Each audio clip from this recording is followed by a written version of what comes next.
لا زلنا في الكلام عن هذه العبادة العظيمة ألا وهي الصلاة، ومن عظيمها وشرفها وكبير مكانتها أن الله عز وجل فرضها على جميع الأنبياء والمرسلين.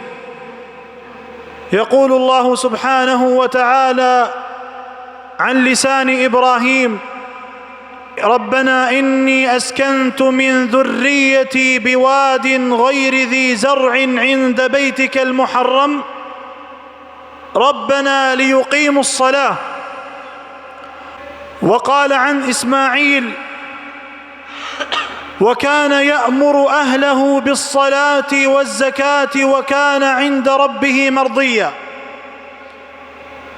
وقال الله عز وجل عن موسى وأخيه هارون: وأوحينا إلى موسى وأخيه أن تبوأ لمصر لقومكما بمصر بيوتا واجعلوا بيوتكم قبلة وأقيموا الصلاة وبشر المؤمنين.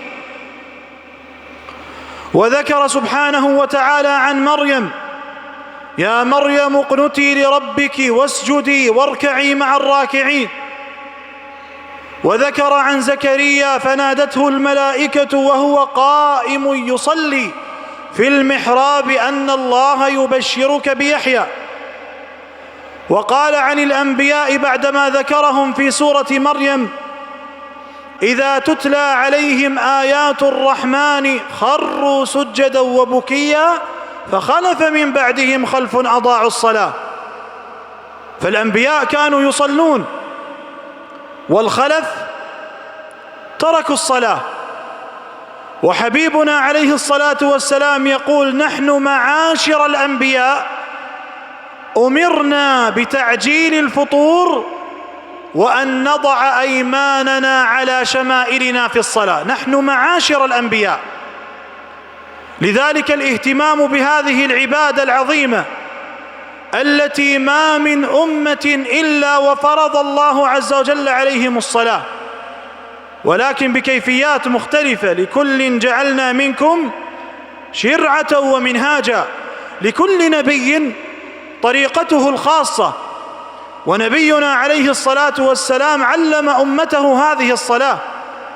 وهذه الأمة تغفل أحيانا وتجتهد بأمور تقع فيها بالخطأ بحيث يدري أو لا يدري.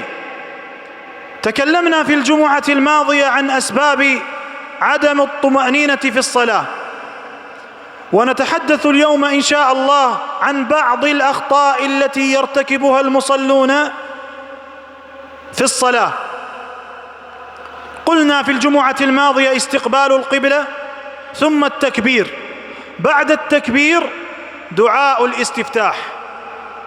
ودعاء الاستفتاح تركه خطأ من أخطاء الصلاة. ودعاء الاستفتاح ورد بصيغ كثيرة عن النبي عليه الصلاة والسلام، ومن أصح هذه الصيغ من حديث أبي هريرة رضي الله عنه عندما سأل نبينا صلى الله عليه وسلم عن سكوته بعد تكبيرة الإحرام وقبل قراءة الفاتحة. قال: يا رسول الله، ما تقول في سكوتك؟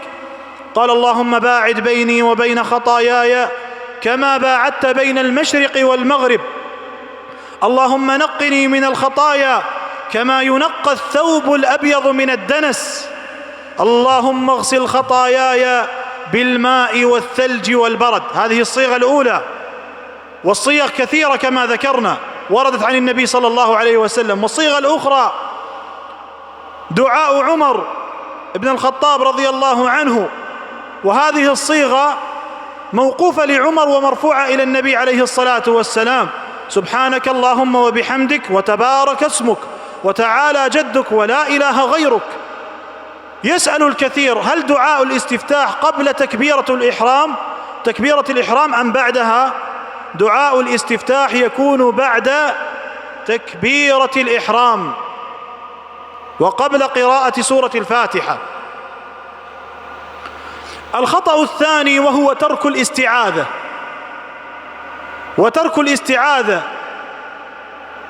الاستعاذة عندما تتوكل على الله عز وجل وتناجي الله عز وجل بأن يصرف عنك وساوس الشيطان.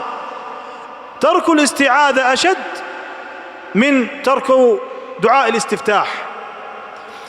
والاستعاذة اختلف العلماء في حكمها، منهم من قال أن من ترك الاستعاذة عامدا متعمدا فقد بطلت صلاته، هذا هو الرأي الأول.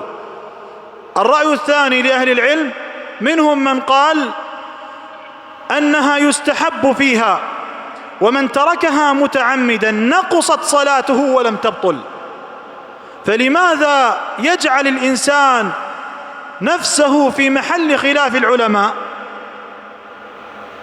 هل بطلت صلاته أم لم تبطل؟ فليستعذ بالله من الشيطان الرجيم، ولكن بعد دعاء الاستفتاح، وليقرأ بسورة الفاتحة، لقول حبيبنا عليه الصلاة والسلام: لا صلاة لمن لم يقرأ بفاتحة الكتاب. وفاتحة الكتاب فيها أخطاء في قراءتها وأخطاء فقهية. الأخطاء في قراءتها مبحثها مبحث علم التجويد، ومن أخطر الأخطاء هو أن يقرأ المصلي بسورة الفاتحة، يقرأ قراءة يغير في معنى الآية فتبطل صلاته. أما الأخطاء الفقهية فكثيرة، أولها أن يسبق المأموم الإمام بقراءة الفاتحة. هذا متى؟ في الصلاة الجهرية. أما في الصلاة السرية لا يعلم المأموم، في صلاة العصر والظهر والركعتين الأخيرة من العشاء والركعة الأخيرة من المغرب لا يعلم المأموم هل قرأ الإمام الفاتحة أم لم يقرأ. لكن في الصلاة الجهرية كثير من المصلين يقعون في الخطأ، يشرع بقراءة الفاتحة قبل الإمام، وهذا خطأ، لا بد أن يقرأ بعد الإمام. وأهل العلم ومذاهب العلماء لهم 3 مذاهب في هذا الأمر.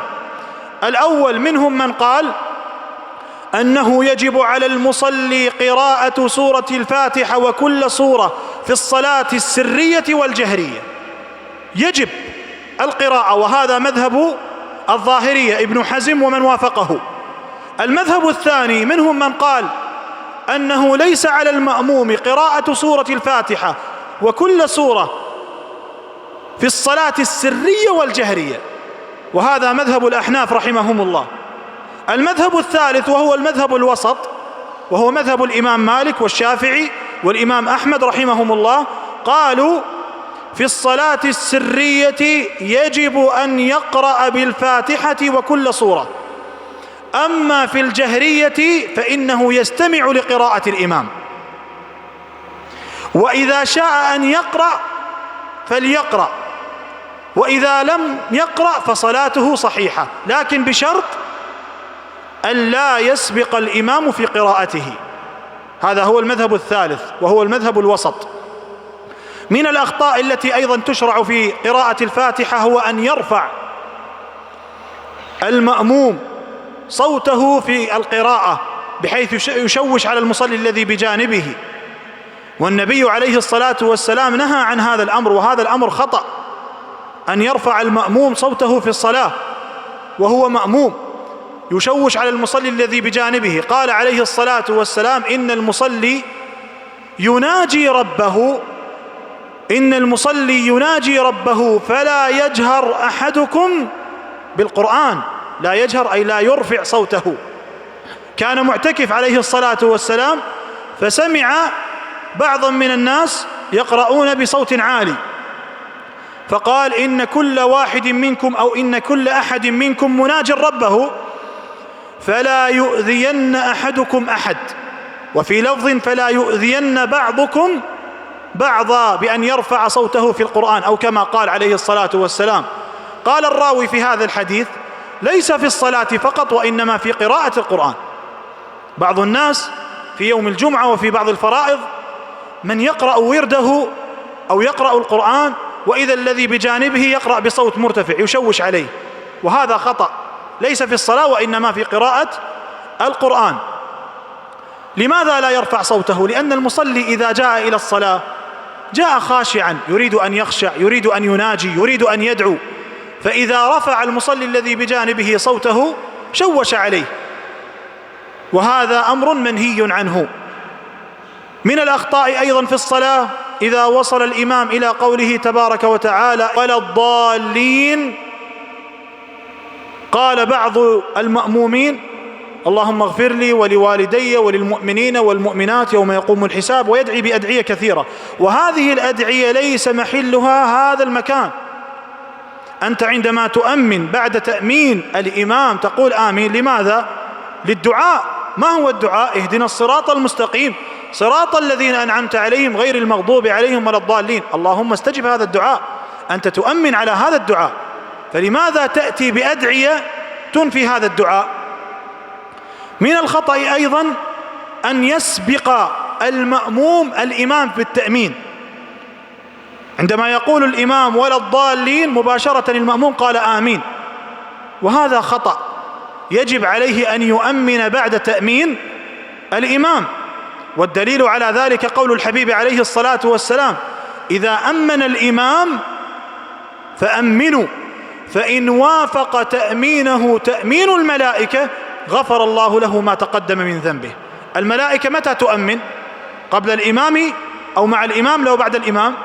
بعد الإمام.